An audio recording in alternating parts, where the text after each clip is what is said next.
एक दिन की बात है।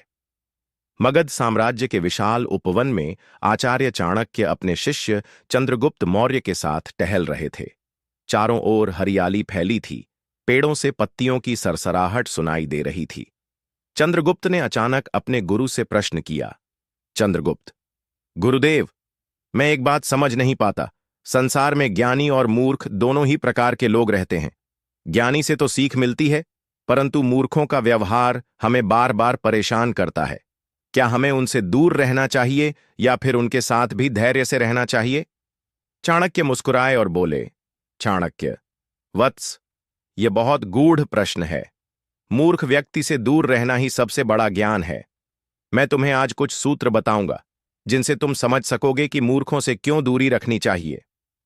पहला प्रसंग, समय की बर्बादी। चाणक्य ने पास ही तालाब में खेलते हुए बच्चों की ओर इशारा किया। देखो चंद्रगुप्त, बच्चे तालाब में कूद रहे हैं, छींटे उड़ा रहे हैं। यदि कोई विद्वान उन्हें गंभीर ज्ञान सुनाने लगे तो वे क्या समझेंगे? मूर्ख व्यक्ति भी ऐसा ही होता है। वह समझने की बजाय समय बर्बाद करता है। इसलिए चाणक्य नीति कहती है कि मूर्ख से बहस करने से बेहतर है मौन धारण कर लेना। दूसरा प्रसंग, क्रोध और विवाद आगे बढ़ते हुए एक गधा जोर जोर से रेंकने लगा। चंद्रगुप्त हंस पड़ा।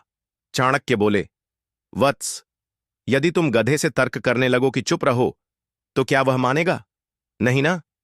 इसी प्रकार मूर्ख व्यक्ति तर्क वितर्क में केवल झगड़ा करता है। उससे बहस करना आग में घी डालने जैसा है। तीसरा प्रसंग, ज्ञान की कदर नहीं। उसी समय एक किसान अपने बैल को पानी पिला रहा था।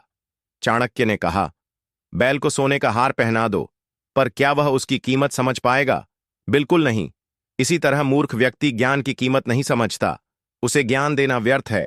इसीलिए मैं कहता हूं, मूर्ख को शिक्षा देना व्यर्थ है, वह सदा उपहास ही करेगा। चौथा प्रसंग, संगति का प्रभाव।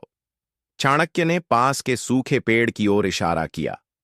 यदि हरा भरा वृक्ष सूखे पेड़ के पास रहे तो धीरे धीरे उसकी नमी भी कम हो जाती है। संगति का प्रभाव ऐसा ही होता है। यदि तुम मूर्खों की संगति करोगे तो धीरे धीरे उनकी आदतें तुम में भी आ जाएंगी। इसलिए मूर्खों से दूरी रखो और सदैव बुद्धिमानों की संगति करो। पांचवां प्रसंग, जीवन की शांति। चंद्रगुप्त ने गंभीर होकर पूछा, गुरुदेव, लेकिन मूर्ख लोग तो हर जगह मिलते हैं, उनसे बचकर कैसे रहा जाए? चाणक्य ने मुस्कुराकर कहा, वत्स, मूर्ख से बचना कठिन नहीं है। जब भी कोई व्यक्ति बिना सोचे समझे बोलता है, झगड़ा करता है या ज्ञान को तुच्छ समझता है, समझ लो वह मूर्ख है। ऐसे समय पर उससे तर्क मत करो, बस चुपचाप वहां से हट जाओ। यही तुम्हारी बुद्धिमानी है। मूर्ख से दूरी तुम्हारे मन की शांति को सुरक्षित रखती है।